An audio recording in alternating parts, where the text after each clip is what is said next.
ওয়ালাইকুম আসসালাম। হ্যাঁ ভালো আছি, তুমি কেমন আছো? হ্যাঁ ভালো আছো না? আচ্ছা তুমি কার সঙ্গে আছো?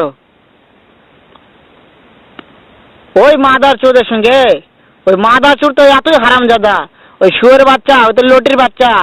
ওই সাহাচুদির বেটা মাগিল লিসা, এতই মাগিল লিসা। ওই হারামজাদের আমি সামনে পাইলে একটা এমন একটা চটকানি মারবো, সারা মাদার চোদ। শোনো, তবে কি আছে? ওই মাদার চোদ ওই জায়গায় আছে নাকি? ও আমার কথা সব শুনতেছে। ওই সাওয়াচুদির বেটাকে শুনে শুনে আমি বেশি বলবো। শুয়োরের বাচ্চা, শুয়োরের বাচ্চাকে আমি একটা এমন একটা চটকানি মারবো, শালা শুয়োরের বাচ্চা, লটির বাচ্চা। তাই নাকি? ওই শুয়োরের বাচ্চা আমাকে মারতে চায়? শুয়োরের বাচ্চাকে আমি দেখা সাক্ষাৎ হলে পালাই, শুয়োরের বাচ্চাকে আমি এমন চটকানি মারবো, মাদার চোদ। আমি থামো, আমি